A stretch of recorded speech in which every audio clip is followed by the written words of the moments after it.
Good evening and welcome to Chicago Tonight. I'm Brandis Friedman. Paris Schutz is on assignment. On the show tonight, from filling your trunk with groceries to filling your car with gas, the price is going up. A new report on climate change, and it's not pretty.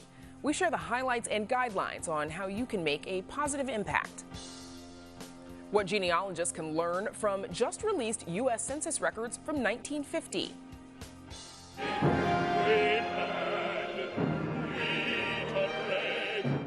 And a look at Fire Shut Up in My Bones, now playing at Lyric Opera. But first, some of today's top stories. Judge Ketanji Brown Jackson is one step closer on her path to the Supreme Court.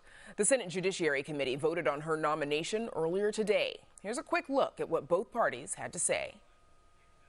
Having carefully studied her record, unfortunately, I think she and I have fundamental different views on the role of judges and the role that they should play in our system of government. Because of those disagreements, I can't support her nomination. She has impeccable qualifications. We don't agree on much in the Senate, but not one senator on this committee has questioned that she is well qualified. Ketanji Brown Jackson is expected to face the full Senate this week before the chamber goes on recess this Friday. If confirmed, she would make history as the first black woman on the Supreme Court. Amid an increase in carjackings and other crimes, Chicago officials announced 3 ways community members can partner with the city to address crime. Among those is a rebate program and pathway for home and business owners to receive financial reimbursement from the city for cameras, cloud storage, lights, and vehicle GPS trackers. Also, a camera registration website to share the footage. Video evidence helps identify suspects. It helps officers know what occurred and when it occurred when there are not witnesses. And video helps determine charges as the Chicago Police Department works with the state's attorney's office. We often receive great community cooperation gathering video. When residents share video, it helps solve our cases quickly. And according to Police Superintendent David Brown, CPD will not have direct access to camera footage unless given proper consent. You can find the full rundown of these new programs on our website. A sports betting lounge is on the way to the United Center. This after City Council gave the green light to sports betting at Chicago Pro Sports arenas late last year. The United Center is, of course, home to the Chicago Bulls and Blackhawks. Online gaming company FanDuel Group named McHugh Construction as the general contractor for the 13,000 square foot 2-story facility. The United Center and the other approved venues will be allowed to offer up to 15 kiosks in its new facility under the new law. Construction has already begun and is expected to be finished this August. Up next, the price of food and gas is on the rise, but why? And can you expect any help controlling those costs? Stay with us. Chicago Tonight is made possible in part by Alexandra and John Nichols, the Jim and Kay Mabey family, the Polk Brothers Foundation, and the support of these donors.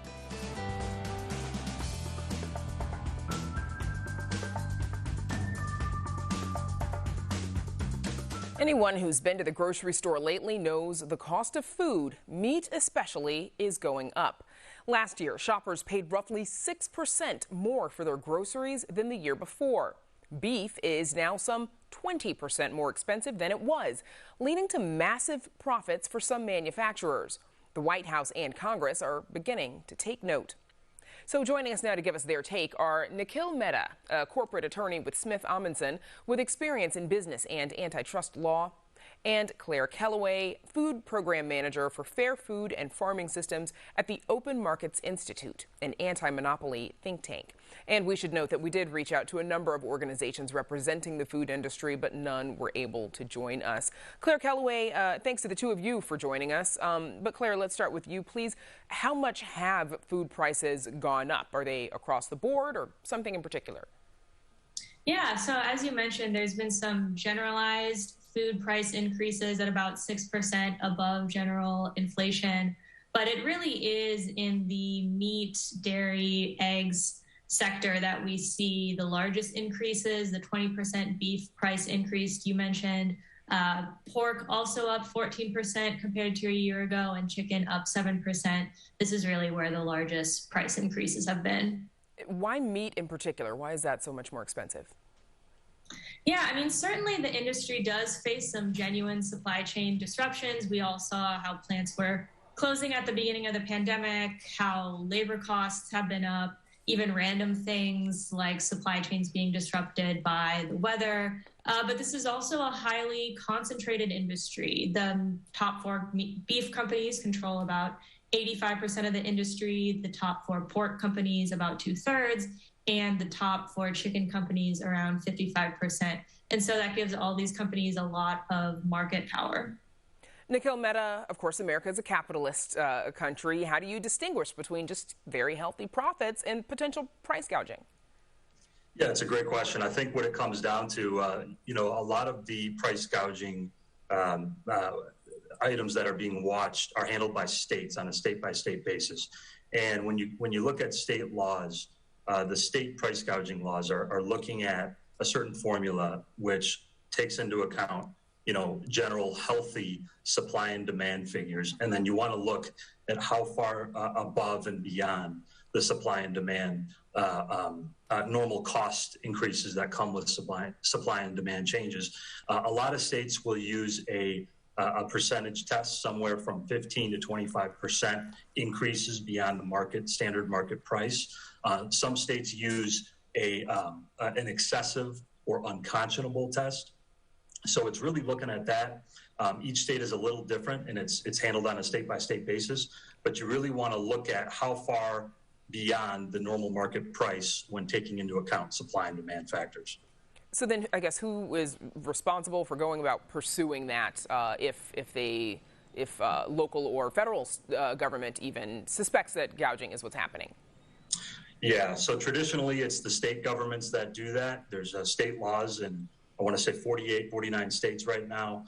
Most of those state laws are triggered by a state declared emergency, which the governor would have to declare. For instance, we saw that with the COVID-19 pandemic. We saw it with medical supplies when there were face masks, hand sanitizer, things of that nature being hoarded and gouged by stores and by different resellers. And so governors declared a state of emergency and targeted those products to protect them. So you need to make sure when you're looking at price gouging, you need to make sure, one, is it a protected product under that state law? And number two, is the price so far above and beyond what the market price really should be, or what a fair market price would be after taking into considerations for supply and demand. So to answer your question, it's state law basis. There's more and more discussion about the federal government getting involved. I know President Biden has discussed this, but it really would need to be something that would come through as a legislative piece. And Claire, if we are seeing these record profits for food producers, is that necessarily a clear indication of price gouging? It definitely tells us something. If these companies were just passing on their increased cost of production, we wouldn't see their profits increase. But not only are they not just maintaining their current profits, they're rising at record levels. I mean, for instance, Tyson Foods saw their profits nearly double. And on the whole, corporate profit margins are reaching a 70-year high, and corporate profits for non-financial corporations are up, seeing the largest rate of increase since 1976. So these are just really substantial increases and indicate that there's some amount of pricing power being abused here. And Claire, of course, the pandemic has caused these well-publicized supply chain issues that we're seeing, labor issues. How much have things like that, and then, of course, now there's a war in Europe, but how much has this combination led to sending prices higher? Yeah, no, absolutely. There is supply chain disruption that has created some of the conditions that do have genuine shortages, do genuinely increase these companies' costs of doing business. But again, you wouldn't expect their profits to increase as well if it was just really passing on those increased costs to consumers. If anything, the current supply chain disruptions have created a situation where there is some amount of supply not meeting demand. And we are seeing underlying market structures, highly concentrated market structures, in a good place to abuse that. If companies felt like they could increase their prices and have competitors undercut them on sales, then they might not be increasing prices so much. But because all these companies are sort of moving in tandem and seeing that they can all benefit by all raising their prices together and all maximizing their profits, that's definitely a use of their pricing power. But you're right, it is extreme circumstances, and there definitely is some amount of genuine supply chain disruption going on too. And Nikhil, before I let you both go, you mentioned, President Biden. Are we going to see any action out of Washington on these issues? Yeah, we're seeing Senator Bernie Sanders introduced a week or two ago. He introduced some legislation seeking to curb corporate profits, what he deemed to be excessive corporate profits, and I believe it's called the 95% excess profits bill, where he's looking at measuring the profits that were received by a lot of these meat companies during the pandemic, and trying to measure how much is excessive, how much is beyond your ordinary profit due to a supply chain or a supply and demand, a healthy increase, and how much is, maybe them piling on here. And so Senator Sanders had introduced that. There's some other legislation introduced by Tammy Duckworth, which is pending. That has to do more with gas pricing, but still kind of on the general topic. Okay, so a lot obviously for consumers to cover in the meantime, to pay for in the meantime. We'll have to leave it there. My thanks to Claire Kellaway and Nikhil Mehta for joining us. Thank you. Thank you. A new climate change report released by the United Nations panel says we are nowhere near targets to reduce greenhouse gas emissions. The report includes guidelines to put us back on track, but warns that if we want to make a positive impact, it is now or never. WTTW News reporter Patty Wetley joins us now with more. So, Patty, what is the bottom line of today's report?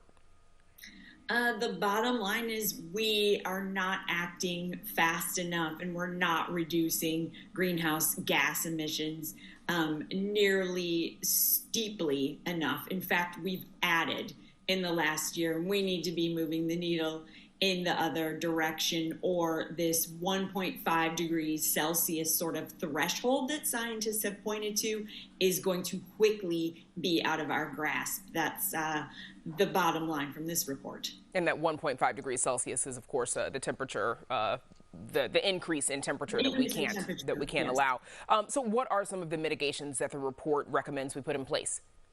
Yeah, this crosses all sectors, starting really with the energy sector and their need to shift away from fossil fuels and move toward renewable energy sources, wind and solar being prime among them, because unless we decarbonize the power grid, things like moving to electric vehicles really doesn't get us anywhere. And this report for the first time also looked at consumer demand, sort of how our demand for things is driving climate change, and looking at things that we need to shift, like less air travel, living in smaller houses, maybe not cranking our heat or AC up so high in the winter and summer, and sort of all of these things need to happen, yesterday, not tomorrow. That's what the scientists are saying. A lot to think about. Patty Wetley, thank you so much for joining us. Thanks, Brandis. And you can read Patty's story on our website, where you can also find a link to the full report. It's all at WTTW.com/news. Up next, what we can learn from 1950 census records. Stay with us.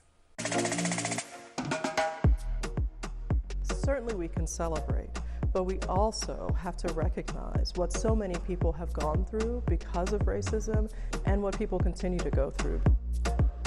I think that Americans are finally beginning to embrace that we are African, we are indigenous, we are European, we are Asian, we are everything.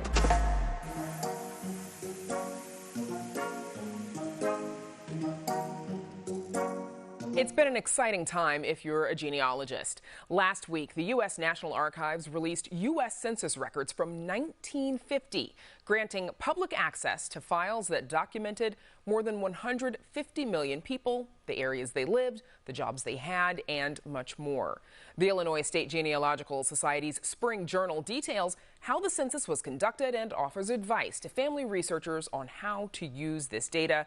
And joining us now with more is Richard Anderson, the editor of the Quarterly Journal of the Illinois State Genealogical Society. Richard, thank you for joining us. So why are we just now getting this information more than 70 years later? Because it's federal law. The personal information has to be sealed for 72 years. I think that law goes back to 1920. And so every 10 years, 2 years after the most recent census is conducted, we get the release of an archival census, like in this case, the 1950 census. So we did this 10 years ago, obviously, but why is it so important? What is so special about the 1950 census? Well, there's a lot of different things. I mean, it's immediately after World War II. The population of the country had grown from about 130 million to 151 million, as you said. You're catching the beginning of the baby boom in the post-war years. You may catch some veterans who went to school on the GI Bill still at school. In technical terms, this is the first census that used a computer, the UNIVAC computer, to help in compiling the data. And it was the last census that was fully enumerated by actual people knocking on doors. What type of information does the 1950s census tell us? So it will tell you the name of the head of household and any people living with that person and their relation to that person, ages. It will describe the general work that people are engaged in, not the specific company that they work for. What it doesn't show, and this is kind of a disappointment, is the housing data that was available in earlier censuses. In this particular census, the housing data was compiled but wasn't coordinated with individuals, and then that information was destroyed. So for example, in the 1930 census and the 1940 census, you'll have descriptions that say, is the home owned or rented? If rented, how much is the rent? And so on and so forth. Some of that is in this census, but only on what they call sample lines. So every fifth person is on a sample line. So you might get lucky if your family member is on a sample line. But, well, and to that point, you know, it sounds like this is obviously something that would be interesting if folks were researching ancestors during the Great Migration, which picked up after 1950. But race was recorded differently on the census at the time. Tell us a little bit about how that was different. So, first of all, you have to understand that race, well, the questions on every census are different, and race kind of is enumerated in the way people thought about things at the time. So, for example, people on the 1950 census are not Black, they're Negro. And in terms of categorizing race, the enumerator, and understand that they have very rigid instructions on how they were supposed to conduct the census. The enumerator, if they ask the adult being interviewed about what race they were to assume that everybody else in the household was the same race, which, of course, if there are mixed race people, you won't find them in that instance. And so anyhow. Okay. So why should people care about a census from this long ago? Why is this important to people today? Well, I think we all should know something about where we came from. And, what this is this a snapshot of the world as it was 72 years ago. Now, a lot of folks will go into the census, and if they can find their family, that's where they stop. But there are, one of the fun things about the census is finding your family and then finding out who lives next door, what work they're engaged in. And then you can look at the whole neighborhood. Over the weekend, we live in West Ridge, and this neighborhood was largely settled by Scandinavians in the 1920s.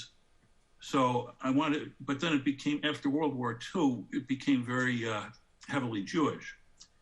And so I just kind of walked around the enumeration district, metaphorically, looking to see were there any of the old Swedes and Norwegians left. And so you can get a sense then of how neighborhoods changed, of course, over time, it sounds like. Exactly. Okay. All right. Well, that's where we'll have to leave it. Richard Anderson, thank you so much for joining us. Okay. Thank you for having me, Brandis. And there's more Chicago Tonight just ahead, but first, a look at the weather.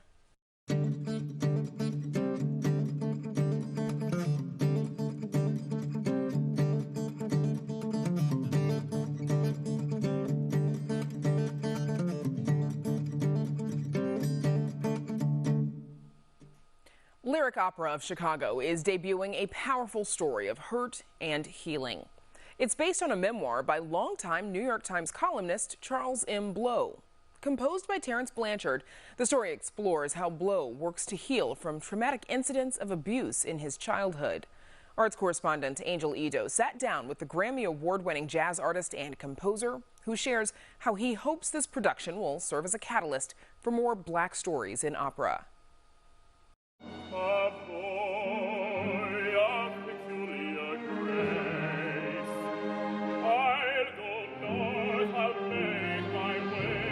Try to write music that's healing for people, because that's what music's done for me. This was one of the many goals of Terrence Blanchard as he worked to compose Fire Shut Up in My Bones over the course of 2 years. Based on the memoir by Charles M. Blow, Fire Shut Up in My Bones explores Blow's traumatic adolescent years growing up in Louisiana. He spends his formative years processing being molested by a family member, ultimately teetering back and forth between revenge and acceptance. Because if you hear this story, then you see where he is now and understand what he's gone through, then it really is a testament to his strength. It was after its debut at the Metropolitan Opera, prior to its lyric debut, that Blanchard heard from Blow firsthand about how his work had been received. He said, I realized that's not me anymore. That's the reason for doing the opera. Him saying that, putting it out there, hopefully there's some other person who's struggling with some issues that could read that and go, oh, okay, if I keep working, hopefully I'll have my Charles Blow moment. You don't know who you're touching, out there, and you hope that it helps a lot of people to deal with their issues, because it spoke to the power of art that sometimes we take for granted. But for Blanchard, this story isn't just about sharing Blow's experience as a Black man, but about sharing a Black experience in an opera. Man, when the college kids open up, I think it's the third act or something like that, just with the step sequence, just when they walked on stage, they got a standing ovation. There are a lot of young African-American voices who are making their debuts because of this thing. And it's something I'm proud of, obviously, but it shouldn't be. It shouldn't be. You know what I mean? It shouldn't take my project to do that for them. Whether it be from the audience or on stage, Blanchard says he hopes people leave realizing how much the world needs more relevant stories like this one. One person came up to me afterwards, and he was trying to speak, but he was crying so much he couldn't speak. And he just kept saying, the world needs to see this. The world needs to see this. For Chicago Tonight, I'm Angel Ito. And as Angel mentioned, this opera originally debuted at the Metropolitan Opera in New York, making this the first opera by a black composer to be performed at the Met. You can see it here at the Lyric Opera of Chicago through April 8th. The PBS Great Performances presentation of Fire Shut Up in My Bones premiered on WTTW last Friday, but you can still see it online by visiting WTTW.com/watch. And we're back to wrap things up right after this. Chicago Tonight is made possible in part by Alexandra and John Nichols, the Jim and Kay Mabey family, the Polk Brothers Foundation, and the support of these donors.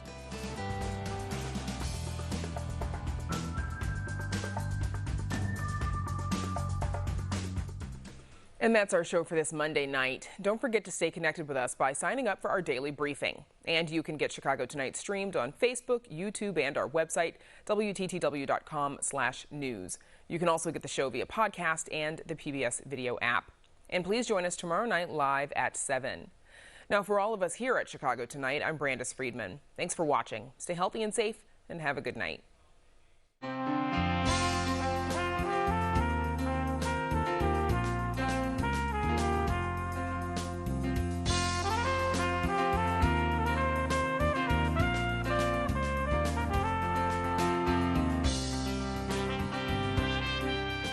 Closed captioning is made possible by Robert A. Clifford and Clifford Law Offices, a personal injury law firm dedicated to preserving the dignity and rights of all individuals.